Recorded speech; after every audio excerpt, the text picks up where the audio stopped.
মুসলমান ভাইরা আমার, তিরমিজি শরীফের মধ্যে হাদিস আসছে, আল্লাহর রাসূল সাল্লাল্লাহু আলাইহি ওয়াসাল্লাম বলেন, ইদা দাখালার রাজুলু বাইতান, কোনো ব্যক্তি যখন ঘরের মধ্যে প্রবেশ করে, ফাযাকারাল্লাহা ইনদা দুখুলিহি, ঘরে প্রবেশ করার সময় সে যখন আল্লাহ রাব্বুল আলামিনের নাম উচ্চারণ করে, ওয়া ইনদা তুআমিহি, এবং সে যখন খাবার খায় তখন আল্লাহ রাব্বুল আলামিনের নাম উচ্চারণ করে। আল্লাহর রাসূল বলেন, এই দুইটা আমল যেই বান্দা করবে, এক শয়তান আরেক শয়তানকে বলতে থাকে, এই শুনো, এই ঘরের মধ্যে তোমাদের থাকার ব্যবস্থা নাই, খাবার দাবারের কোনো ব্যবস্থা নাই। আর যেই ঘরের মধ্যে মানুষ প্রবেশ করার সময় আল্লাহর নাম নেয় না, মোবাইলে কথা বলতে বলতে ঘরের মধ্যে প্রবেশ করে, অথবা মোবাইল চালাইতে চালাইতে ঘরের মধ্যে প্রবেশ করে, ঘরের মধ্যে প্রবেশ করার সময় আল্লাহ রাব্বুল আলামিনের নামটা নিল না, খাবারের সময়ও আল্লাহ রাব্বুল আলামিনের নামটা নেয় নাই, তখন শয়তান তার অন্য সাথী সঙ্গীদেরকে বলতে থাকে, শুনো, এই ঘরের মধ্যে তোমাদের খাবারের ব্যবস্থা করা হয়েছে এবং তোমাদের থাকার ব্যবস্থা করা হয়েছে। মুসলমান ভাইরা আমার, যদি আমরা ঘরে প্রবেশ করার সময় আল্লাহর নাম না নেই, আমাদের সাথে শয়তান প্রবেশ করবে। আর যেই ঘরের মধ্যে শয়তান থাকে, ওই ফ্যামিলি তো কশিনকালেও শান্তি আসতে পারে না। আবু দাউদ শরীফের মধ্যে হাদিস আসছে, আল্লাহর রাসূল বলেন, আমার উম্মত যখন ঘরের মধ্যে প্রবেশ করবে তখন যেন এই দোয়া পড়ে, আল্লাহুম্মা ইন্নী আসআলুকা খায়রাল মাউলিজি ওয়া খায়রাল মাখরাজ, বিসমিল্লাহি ওয়ালাজনা ওয়া বিসমিল্লাহি খরাজনা ওয়া আলাল্লাহি রাব্বিনা তাওয়াক্কালনা। আল্লাহর কাছে বলতে থাকা, আল্লাহ, আমার ঘরে প্রবেশ করা এবং আমার ঘর থেকে বের হওয়া তুমি কল্যাণময় করো। আল্লাহ, আমি তোমার নামে ঘরের মধ্যে প্রবেশ করতেছি, আবার তোমার নামে ঘর থেকে বের হইতেছি, এবং সর্বহালতে আল্লাহ আমি তোমার উপরে ভরসা করি। আল্লাহর রাসূল বলেন, কোন উম্মত যদি এই দোয়া পড়ে ঘরের মধ্যে প্রবেশ করে, আল্লাহ রাব্বুল আলামিন তাকে সমস্ত বালা মুসিবত থেকে হেফাজত করবে। তো ঘরে প্রবেশ করার সময় আমরা আল্লাহর নাম নিয়ে ঘরে প্রবেশ করব। 2 নাম্বার আমল, যখন আমরা ঘরে প্রবেশ করব তখন ঘরওয়ালাদেরকে সালাম দেওয়া। আল্লাহ রাব্বুল আলামিন পবিত্র কোরআনের মধ্যে বলেন, ফাইদা দাখালতুম বুয়ুতান ফাসাল্লিমু আলা আনফুসিকুম তাহিয়াতাম মিন ইনদিল্লাহি মুবারাকাতান তাইয়্যিবা। আল্লাহ রাব্বুল আলামিন ডাক দিয়ে বলেন, উম্মত, এই গোলাম শুনো, যখন তুমি ঘরের মধ্যে প্রবেশ করবা তখন তুমি তোমার ঘরওয়ালাদেরকে সালাম দিবা, তাহিয়াতাম মিন ইনদিল্লাহি মুবারাকাতান তাইয়্যিবা। এই যে ঘরে প্রবেশ করার সময় ঘরওয়ালাদেরকে সালাম দেওয়া, এটা আল্লাহ রাব্বুল আলামিনের নিকট অত্যন্ত বরকতময়। বুখারী শরীফের মধ্যে হাদিস আসছে, আল্লাহর রাসূল সাল্লাল্লাহু আলাইহি ওয়াসাল্লাম বলেন, সালাসাতু কুল্লুহুম দামিনুন আলাল্লাহ, 3 শ্রেণীর মানুষ এমন আছে যাদের সব কিছুর জিম্মাদারি আল্লাহ রাব্বুল আলামিন স্বয়ং নিজে গ্রহণ করেন। কি জিম্মাদারি গ্রহণ করেন? আল্লাহর রাসূল বলেন, ইন আশা ওয়া রাযাকা ওয়া কুফিয়া ওয়া ইন মাতা আদখালাহুল্লাহুল জান্নাহ। এই 3 শ্রেণীর মানুষ যতদিন দুনিয়াতে বেঁচে থাকবে, আল্লাহ রাব্বুল আলামিন তাদের রিজিকের ব্যবস্থা করে দিবেন। ওয়া কুফিয়া, এবং সমস্ত বিপদ আপদ থেকে বাঁচার জন্য স্বয়ং আল্লাহ রাব্বুল আলামিন নিজে জিম্মাদার হয়ে যায়। ওয়া ইন মাতা, এই তিন শ্রেণীর মানুষ যখন দুনিয়া থেকে বিদায় নিবে, আল্লাহর রাসূল বলেন আদখালাহুল্লাহুল জান্নাহ, আল্লাহ রাব্বুল আলামিন তাদেরকে সোজা মালিকের জান্নাতের মধ্যে প্রবেশ করায়া দিবে। এক নম্বরে আল্লাহর রাসূল বলেন মান খরজা ইলাল মসজিদ ফাহুয়া যামিনুন আলাল্লাহ, কোন ব্যক্তি যদি নামাজ পড়ার উদ্দেশ্যে মসজিদে আসে, ওই ব্যক্তিটা আল্লাহ রাব্বুল আলামিনের জিম্মায় চলে যায়। ওমান খরজা ফি সাবিলিল্লাহ ফাহুয়া যামিনুন আলাল্লাহ, আর কোন ব্যক্তি যদি আল্লাহর দ্বীনকে জিন্দা করার লক্ষ্যে আল্লাহর রাস্তায় জিহাদের ময়দানে ঝাঁপায়া পড়ে, ফাহুয়া যামিনুন আলাল্লাহ, আল্লাহর রাসূল বলেন ওই বান্দাটাও আল্লাহ রাব্বুল আলামিনের জিম্মায় চলে যায়। ওয়ামান দাখালা বাইতান ফাসাল্লামা আলাইহি, কোন ব্যক্তি যদি তার ঘরের মধ্যে প্রবেশ করার সময় সালাম দিয়ে ঘরে প্রবেশ করে, ফাহুয়া যামিনুন আলাল্লাহ, ওই বান্দাটাও আল্লাহ রাব্বুল আলামিনের জিম্মায় চলে যায়। বুখারী শরীফের মধ্যে হাদিস আসছে, হযরত আব্দুল্লাহ ইবনে সালাম রাদিয়াল্লাহু তাআলা আনহু থেকে হাদিস বর্ণিত, তিনি বলেন আল্লাহর রাসূল সাল্লাল্লাহু আলাইহি ওয়াসাল্লাম তিনি যখন মক্কা থেকে হিজরত করে মদিনায় আসছেন, মদিনাতে আসার পরে আল্লাহর রাসূল সর্বপ্রথম যেই ভাষণ দিয়েছিলেন, জনতার উদ্দেশ্যে যেই বক্তব্য আল্লাহর রাসূল সর্বপ্রথম দিয়েছিলেন, ওই ভাষণের মধ্যে আল্লাহর রাসূল তিনটা আমলের কথা বলেছিলেন। কয়টা আমলের কথা? এক নাম্বার আমল, আল্লাহর রাসূল বললেন আফশুস সালাম, আয় আমার উম্মতরা শুনো, তোমরা বেশি বেশি করে সালামের প্রচার ঘটাও। ওয়া আত'ইমুত তা'আম, দুই নাম্বার আমলের কথা বলতে গিয়ে আল্লাহর রাসূল বলেন তোমরা মানুষদেরকে খাবার খাওয়াও।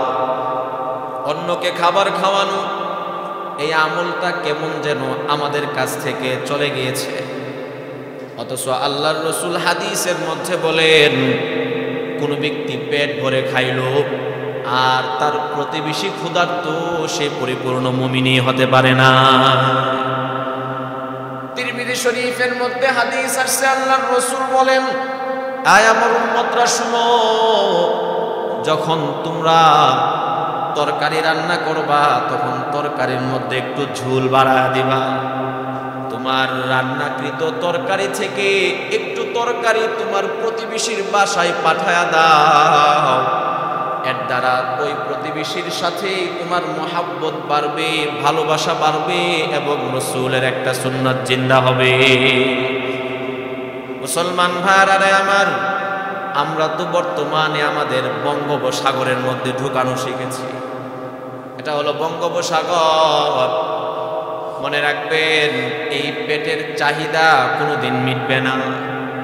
আপনার এক পা যদি কবরের মধ্যে চলে যায় তারপরেও চাহিদা মিটবে না।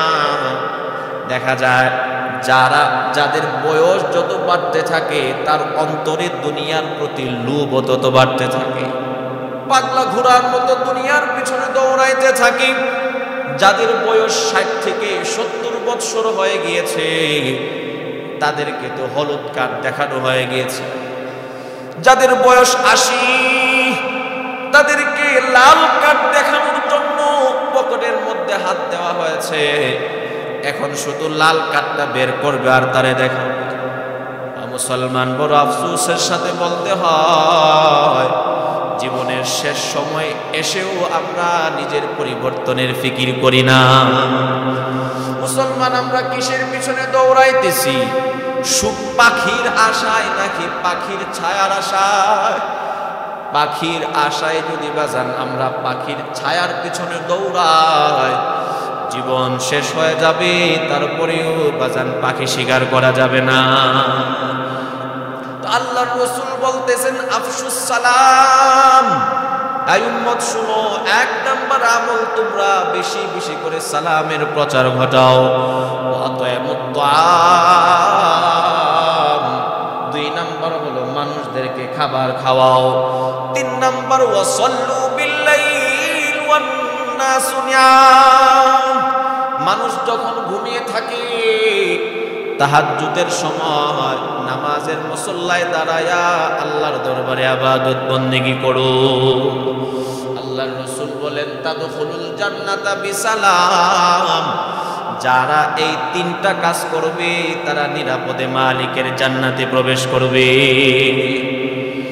অন্য হাদিসে আল্লাহর রাসূল বলেন আসসালামু ক্বাবলাল কালাম, আই উম্মত শুনো, কথা বলার আগে তুমি তোমার মুসলমান ভাইকে সালাম দাও।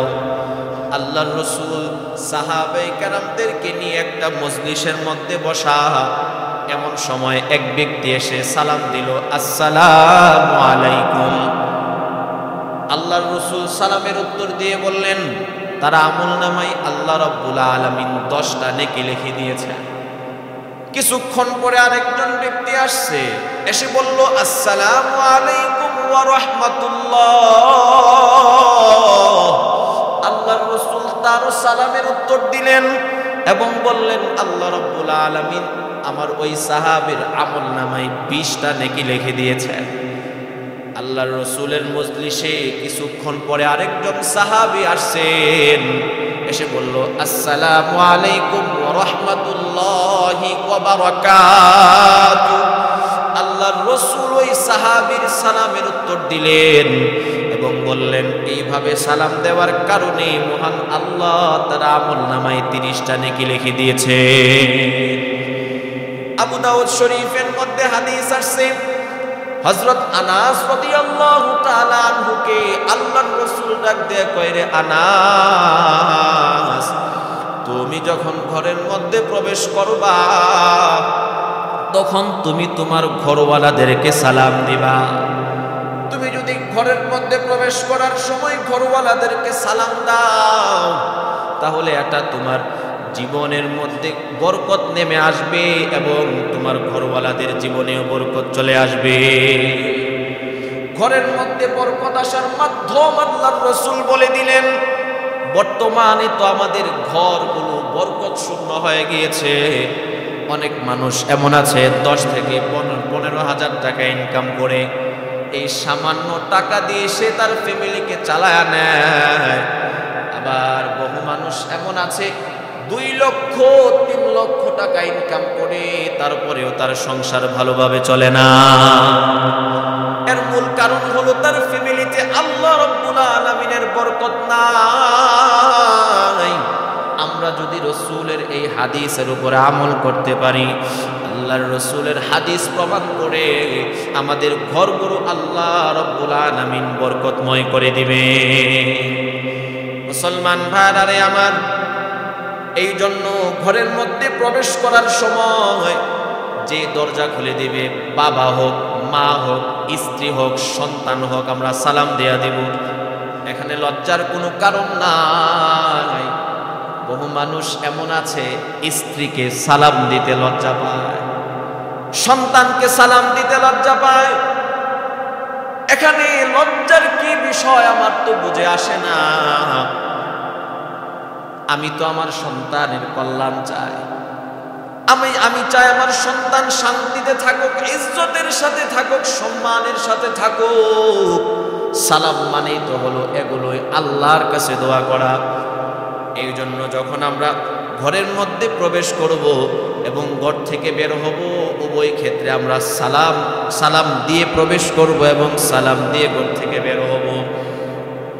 মুসলমান ভাইরা আমার, এখন আপনি যদি এমন কোনো ঘরের মধ্যে প্রবেশ করেন যে ঘরের মধ্যে কোনো মানুষ নাই, তাহলে এইভাবে সালাম দেওয়া, আসসালামু আলাইনা ওয়া আলা ইবাদিল্লাহিস সালিহিন। তবে কোনো বিধর্মীকে সালাম দেওয়া যাবে না। কোনো বিধর্মী যদি আপনাকে সালাম দিয়ে বসে, তাহলে শুধু এতটুকু বলা ওয়া আলাইকুম, অথবা বাবা হাতের ইশারায় বললেন, আর যদি কোনো বিধর্মীকে সালাম দিতেই হয়, তা না হলে ফিতনার আশঙ্কা আছে, তাহলে এইভাবে সালাম দেওয়া, আসসালামু আলাইকুম মানিত্তাবাল হুদা।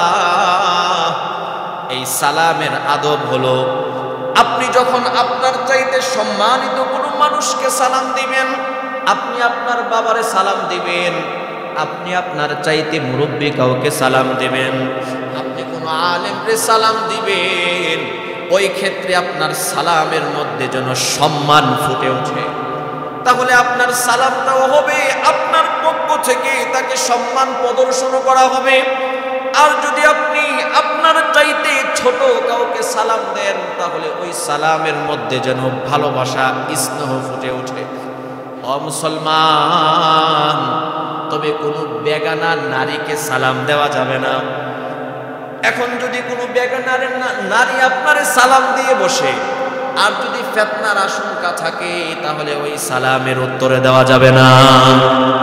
মুসলমান ভাইরা আমার, বড় আফসোসের সাথে বলতে হয়, দুই ভাই একই ফ্যামিলিতে থাকে, 10 বৎসর 20 বৎসর হয়ে গিয়েছে, এখনো পর্যন্ত এক ভাই আরেক ভাইকে একটা বারের জন্য সালাম দিয়ে দেখে না।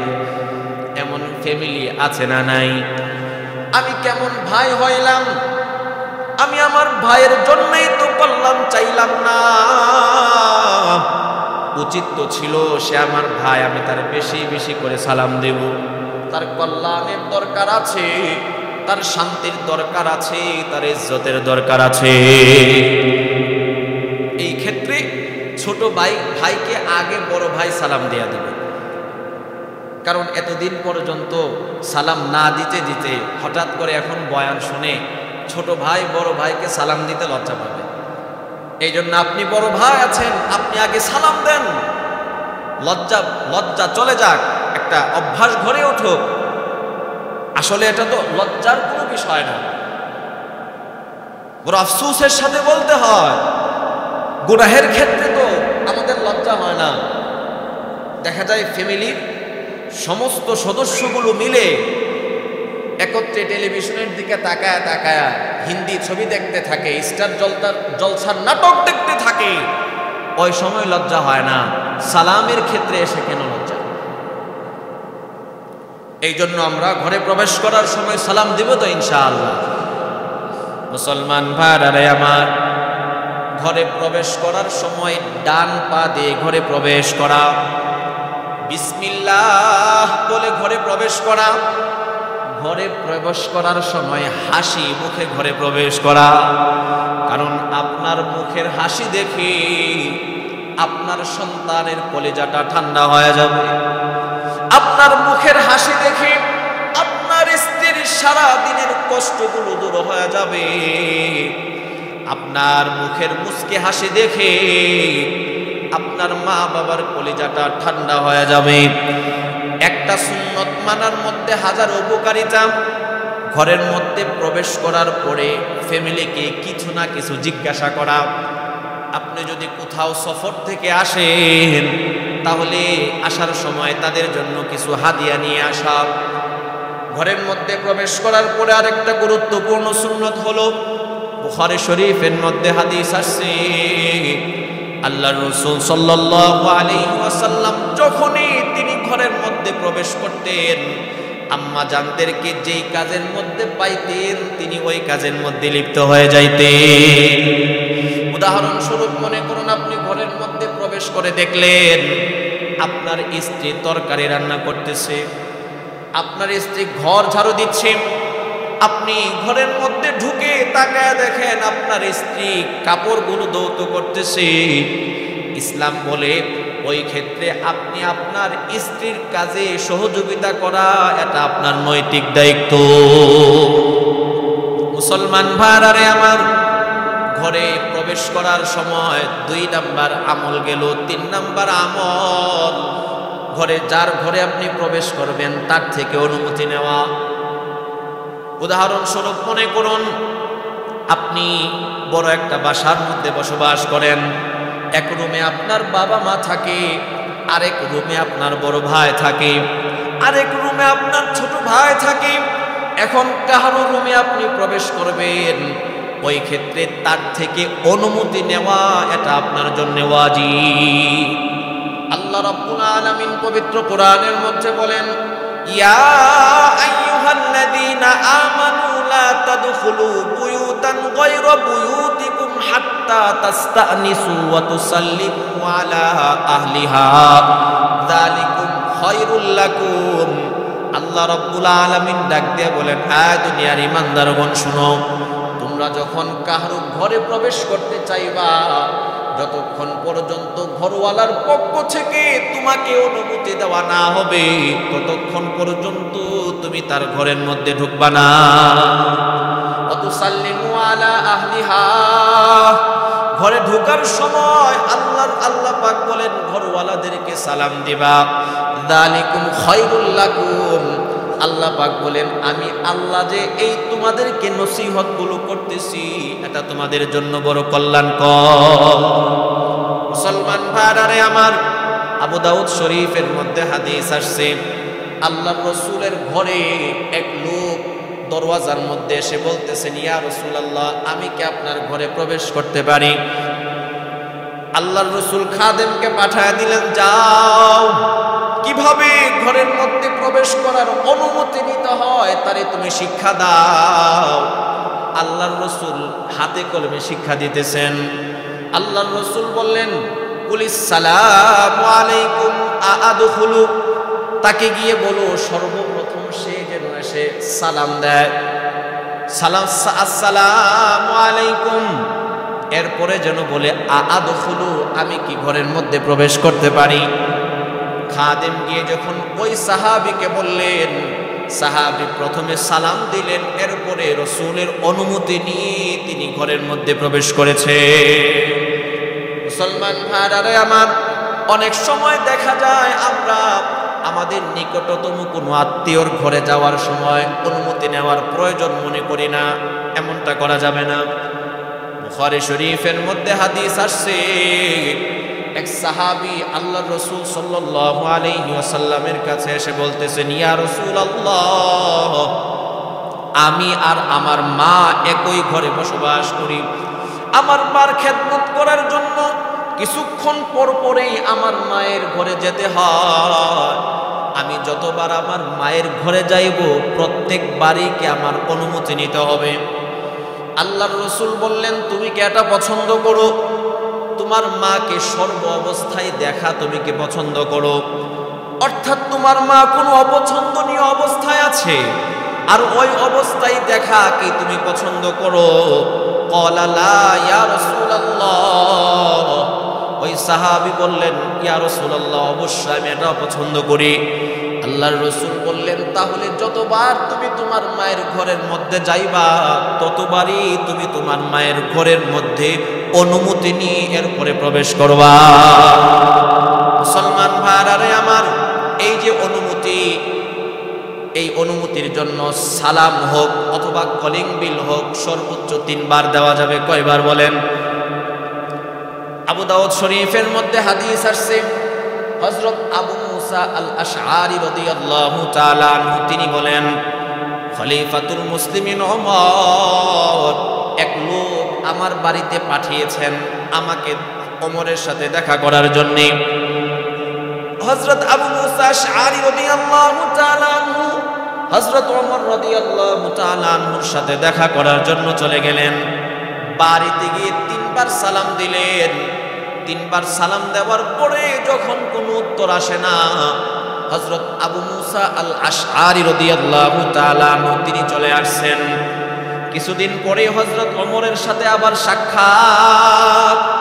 হযরত ওমর ডাক দিয়া কয়, মা মানাকা আন তাতিয়ানা, আয় আবু মুসা আশআরী, কোন জিনিস তোমাকে আমার সাথে দেখা করতে বাধা দিল? কেন তুমি আমার সাথে দেখা করো নাই?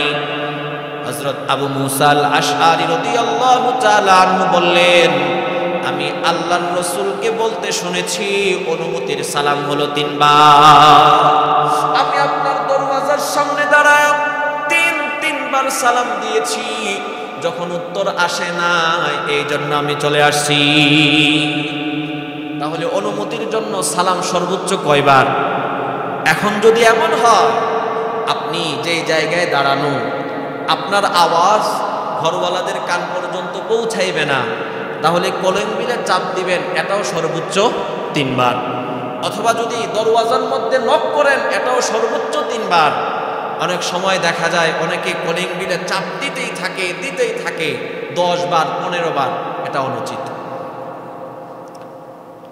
তো ঘরে প্রবেশ করার সময় অনুমতি নেওয়া। 4 নাম্বার আমল, আল্লাহর রাসূল সাল্লাল্লাহু আলাইহি ওয়াসাল্লাম বলেন, আল্লাহর রাসূল সাল্লাল্লাহু আলাইহি ওয়াসাল্লাম যখনই তিনি ঘরের মধ্যে প্রবেশ করতেন তখনই তিনি মিসওয়াক করতেন। বুখারী শরীফের মধ্যে হাদিস আসছে, আম্মা জান আয়েশা সিদ্দিকা রাদিয়াল্লাহু তাআলা আনহাকে জিজ্ঞাসা করা হলো, আল্লাহর রাসূল ঘরের মধ্যে এসে সর্বপ্রথম কি আমল করেন? আম্মা জান আয়েশা সিদ্দিকা রাদিয়াল্লাহু তাআলা আনহা বললেন, আল্লাহর রাসূল ঘরের মধ্যে এসে সর্বপ্রথম মিসওয়াকের আমল করে। এই মিসওয়াকের আমল তো আমরা বর্তমানে ছেড়ে দিয়েছি। পাবলিক আমরা যারা আছি আমাদের কথা তো বাদই দিলাম, যারা আলেম উলামা আছি 5 ওয়াক্ত নামাজি, এরাই তো আমরা মিসওয়াকের আমল ছেড়ে দিয়েছি। তা করে মনে মনে সেই পুরাতন যুগের মিসওয়াক এখন কি ব্যবহার করার সময় আছে? মুসলমান, এই মিসওয়াকের জায়গাগুলো ব্রাশ দখল করে নিয়েছে।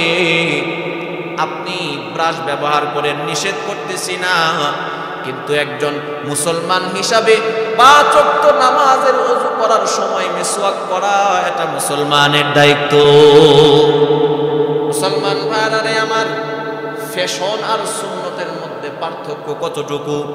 ওই যে বাজারের মধ্যে নকল প্লাস্টিকের ডায়মন্ড আছে, যেগুলো দেখবেন জুতার ফিতার মধ্যে অথবা মেয়েদের জামার মধ্যে লাগানো হয়, 2-3 টাকা দিলেই একটা ডায়মন্ড পাওয়া যায়।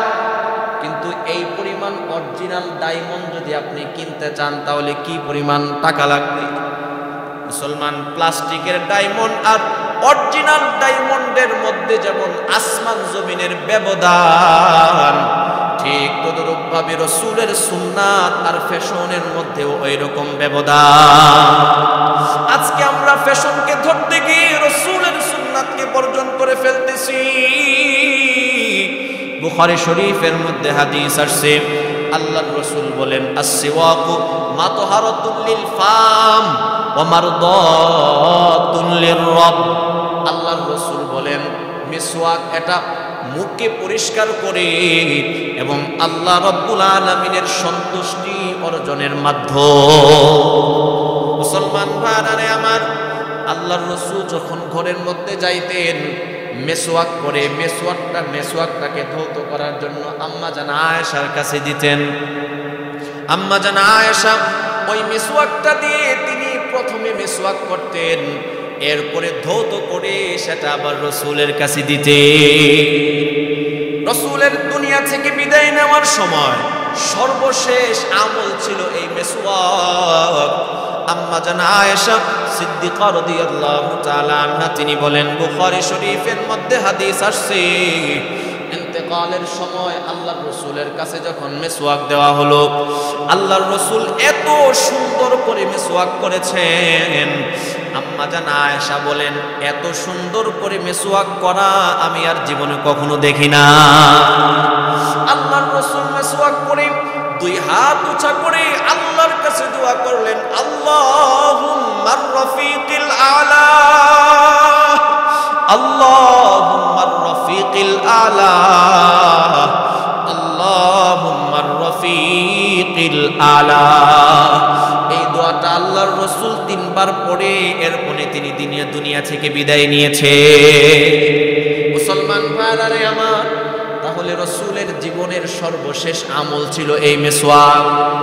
ঘরে প্রবেশ করার পরে 5 নাম্বার আমল, আমরা ঘরের মধ্যে সুন্নত নামাজগুলো, নফল নামাজগুলো ঘরের মধ্যে আদায় করার চেষ্টা করব।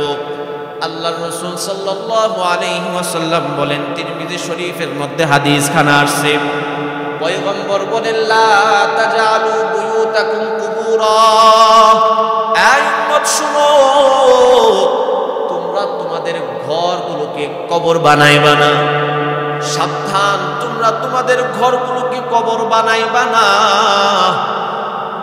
একটা ভবন যতই সুন্দর করে নির্মাণ করা হোক না কেন, যদি ওই ঘরের মধ্যে নামাজ না থাকে, ওই ঘরের মধ্যে কোরআন তেলাওয়াত না থাকে, আল্লাহর জিকির আজকার না থাকে, আমাদের চোখে ওই ঘরটা যতই সুন্দর হোক না কেন, আল্লাহর রাসূলের কাছে ওই ঘর আর কবরের মাঝে কোনো পার্থক্য না।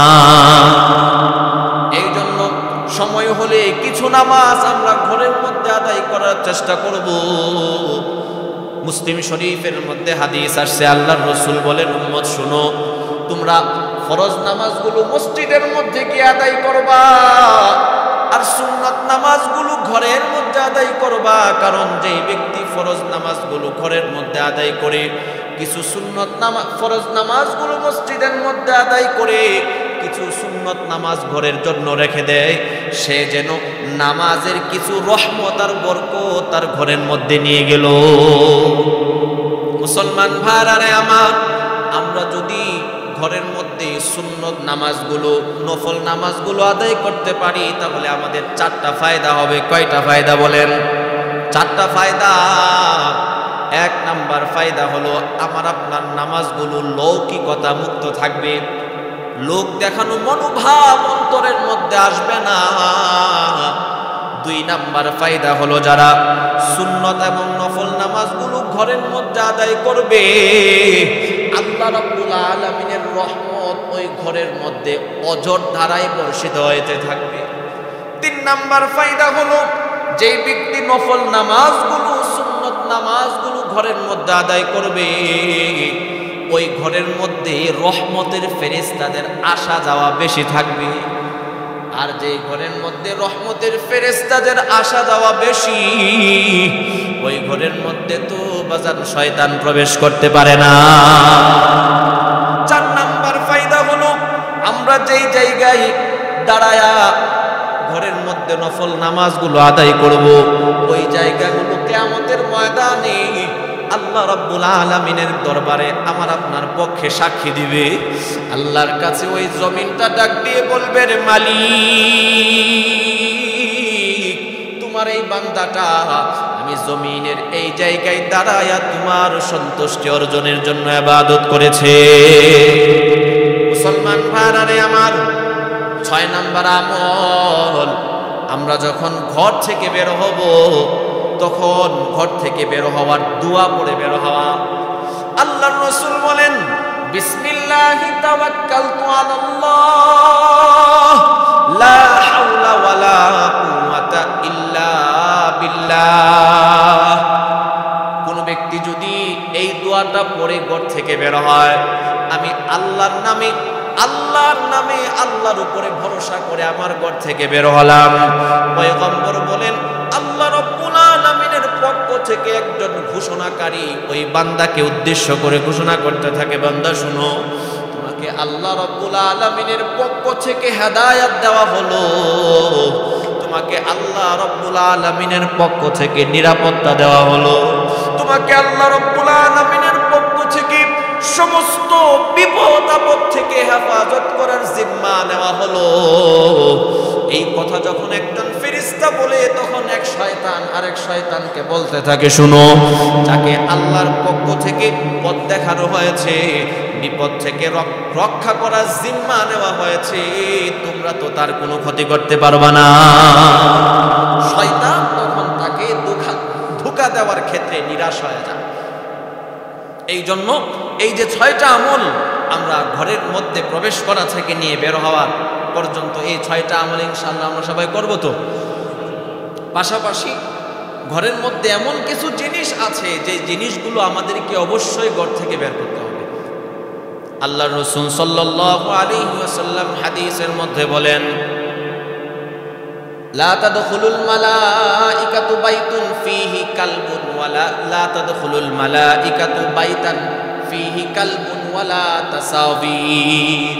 পয়গম্বর বলেন, ওই ঘরের মধ্যে রহমতের ফেরেশতারা প্রবেশ করে না যে ঘরের মধ্যে প্রাণীর ছবি থাকে অথবা কুকুর থাকে। অনেক সময় দেখা যায় বাবার মারা গিয়েছে, বাবার শরণার্থী বাবার ছবি ঘরের মধ্যে ঝোলায় রাখা হয়। এই যে আপনি সন্তান বাবার ছবি ঘরের মধ্যে ঝোলায় রাখলেন, এই ছবি ঝুলানোর কারণে যে আপনার বাবার কবরের মধ্যে আযাব হইতেছে এই ব্যাপারে তো আপনার খবর নাই। আপনার কারণে আপনার বাবার কবরের মধ্যে আযাব হইতেছে, তাহলে আপনি তো সুসন্তান হতে পারেন না, আপনি তো কুসন্তান হয়েছেন। মুসলমান ভাইরা আমার, হযরত জিবরাইল আলাইহিস সালাতু ওয়াস সালাম আল্লাহর রাসূলের কাছে ওহী নিয়ে আসছেন, ঘরের বাহিরে দাঁড়ানো, ভিতরে আসতেছে না। আল্লাহর রাসূল জিজ্ঞাসা করলেন, ভাই জিবরাইল আপনি ঘরের ভিতরে আসতেছেন না কেন? হযরত জিবরাইল আলাইহিস সালাতু ওয়াস সালাম বললেন, পয়গম্বর ওই যে আপনার ঘরের পর্দার মধ্যে প্রাণের ছবি আছে, ওই প্রাণীর ছবির মাথাগুলো কাটেন অথবা পদদলিত হয় এইরকম স্থানে রাখেন, কারণ যেই ঘরের মধ্যে প্রাণীদের ছবি থাকবে রহমতের ফেরেশতারা ওই ঘরের মধ্যে প্রবেশ করে না। তো এই জন্য 1 নম্বর আমল হলো আমরা ঘর থেকে যত জানদার প্রাণীর ছবি আছে এগুলোকে বের করে ফেলব। 2 নাম্বার, কোনো কুকুর ঘরের মধ্যে পালন করা যাবে না। কুকুর পালা এটা সম্পূর্ণ হারাম। বুখারী শরীফের মধ্যে হাদিস আসছে, আল্লাহর রাসূল বলেন, কেউ যদি বিনা কারণে কুকুর পালে তাহলে আল্লাহ রাব্বুল আলামিন তার আমলনামা থেকে দৈনন্দিন 1 কেরাত পরিমাণ সওয়াব কেটে দেন। সাহাবায়ে কেরামরা বললেন, মাল কিরাআহ ইয়া রাসূলুল্লাহ, ওগো আল্লাহর রাসূল 1 কেরাত পরিমাণ কতটুকু? আল্লাহর রাসূল বললেন, ওই যে উহুদ পাহাড়টা দেখা যায় প্রায় 7 কিলোমিটার লম্বা, ওই উহুদ পাহাড় পরিমাণ হলো 1 কিরাত। তার মানে হলো আমরা যদি এই কুকুর আমাদের ঘরের মধ্যে রাখি তাহলে দৈনন্দিন উহুদ পাহাড় পরিমাণ সওয়াব আমার আপনার আমলনামা থেকে কাটা হয়ে যাবে। কন্যা নাউজুবিল্লাহ। তবে 3 কারণে কুকুর পালা জায়েজ আছে। 1 নাম্বার হলো আপনার ফসলাদি পাহারা দেওয়ার জন্য কুকুর পালন করা জায়েজ আছে। 2 নাম্বার হলো আপনার যে গবাদি পশুগুলো আছে ওই গবাদি পশুগুলো দেখাশোনার জন্য কুকুর পালা জায়েজ আছে। আর 3 নাম্বার হলো শিকারের জন্য কুকুর পালা জায়েজ আছে। আগের জামানায় মানুষ কুকুর দ্বারা শিকার করত। এই 3 কারণ ব্যতীত অন্য কোনো কারণে কুকুর পালা জায়েজ না। এর মানে এই নয় যে কুকুরকে সেবা করা যাবে না, কুকুরকে খাবার দেওয়া যাবে না, কুকুর কষ্টে ঠান্ডায় ভুগতেছে তার একটা ভালো ব্যবস্থা করা যাবে না, ইসলাম কখনো এমনটা বলে না। বরং বুখারী শরীফের মধ্যে হাদিস আসছে, এক লোক রাস্তা দিয়ে হেঁটে যাইতেছে, হঠাৎ করে তার পানির পিপাসা লাগলো, সে রাস্তার পাশে একটা কূপ থেকে একটু পানি পান করলো। পানি পান করে কূপ থেকে উঠে তাকায় দেখে পিপাসার কারণে একটা কুকুর সে মাটিগুলো চেটে চেটে খাইতেছে। ওই লোকটার বড় মায়া লাগলো, সে আবার কূপের মধ্যে গিয়ে একটু পানি এনে কুকুরটারে পান করায়া দিল। আল্লাহর কাছে তার এই আমলটা এতটাই পছন্দনীয় হয়েছে, আল্লাহর রাসূল বলেন এই আমলের কারণে আল্লাহ রাব্বুল আলামিন তারে জান্নাত দিয়ে দিয়েছে। অন্য হাদিসে আল্লাহর রাসূল বলেন, কোনো জানদার প্রাণীকে যদি কেউ সেবা করে এর দ্বারা আল্লাহ রাব্বুল আলামিন তার আমলনামায় নেকি দিবেন। তো কুকুরকে আঘাত করা যাবে না, বাকি কুকুর আমার আপনার ঘরের মধ্যে পালা এটা সম্পূর্ণ হারাম। আল্লাহ পাক আমাদের সকলকে বুঝার তৌফিক দেন, বলেন আমিন। এবং আমাদের ঘরগুলোর যে সময়গুলো আছে আল্লাহ পাক যেন ইবাদত বন্দেগীতে কাটাইতে পারি সেই তৌফিক দান করেন, বলেন আমিন। ওয়া আখিরু দাওয়ানা আলহামদুলিল্লাহি রাব্বিল আলামিন।